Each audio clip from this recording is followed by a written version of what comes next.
There'll be a reception for the Bangladesh Prime Minister with the British Prime Minister.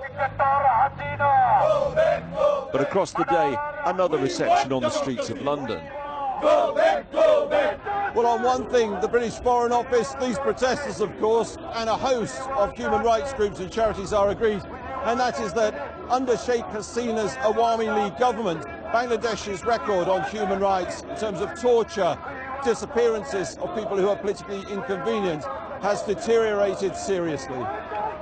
Among the hundreds demonstrating, some here protesting at loved ones suddenly whisked off the streets or from homes and never seen again. Russell Sharia lays the blame squarely for that at the Prime Minister's door. It's 100% Sheikh Hasina's personal responsibility, because once you run in a governance in the country, anything goes missing, any sort of corruption, that all goes to the Prime Minister, definitely. Including human rights abuse. Including human rights, of course, yes. She arrived this afternoon for a speech on development in central London.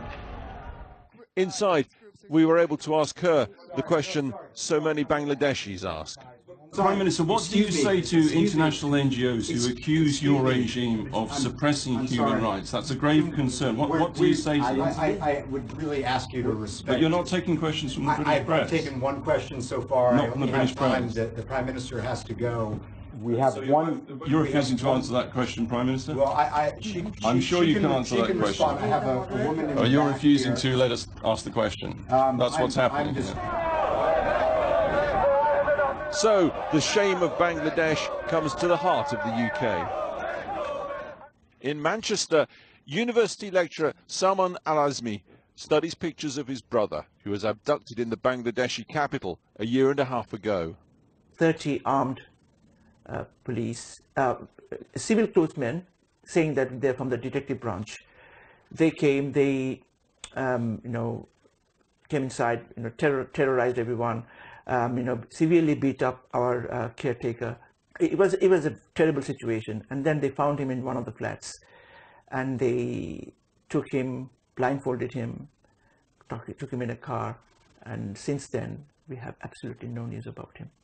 He simply disappeared. He's completely disappeared. You can cross Britain and find similar tales.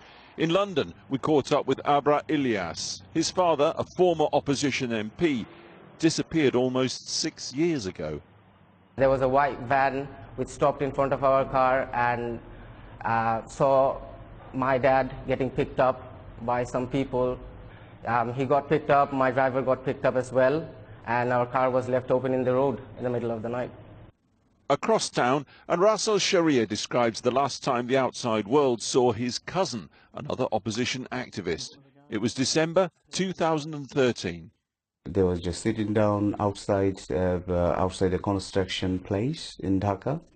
Suddenly, the Rapid Action Battalion in Bangladesh, they just came and picked him from there. And 5 other people as well picked at the same time. And unfortunately, still, we don't know where he is. Yet the Bangladesh Prime Minister has a key family contact at the heart of the British Parliament. Her niece is the Labour MP for Hampstead and Kilburn. Tulip Siddique, an MP who says she once worked unpaid for the Awami League before she was elected. She once also described herself as a spokesperson for the Awami League and said she owes her election in Britain to the Awami League.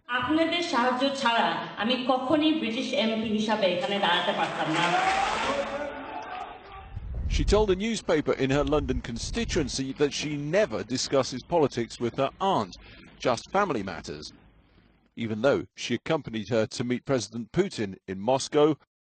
And here she is with her aunt on one of several visits to the Commons.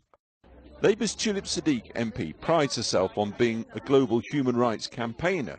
Surely she can help here. You cannot be a champion of human rights on one occasion and completely remain silent on the other situations where you have some influence. He's lobbied many, including the Foreign Office and recently Tulip Siddique, asking her to help directly in his brother's case. I'm not one of your parliamentary constituents, and I, of course, accept that ordinarily you would only intervene in a matter on behalf of a constituent. However, I write as a plea for help, as given your relationship with the government of Bangladesh, you are better placed than anyone to make the necessary inquiries and perhaps assist in bringing about the end to the harrowing situation that my family and I find ourselves in. Russell Sharia also wrote again to the MP begging for help in his family's case. Her aunt is the Prime Minister, running Prime Minister in Bangladesh. And she has got very good influence over the Bangladeshi politics. So it could be, I mean, just a phone call. Can you please release him? You know, one person's life can be saved, whole family can be relieved.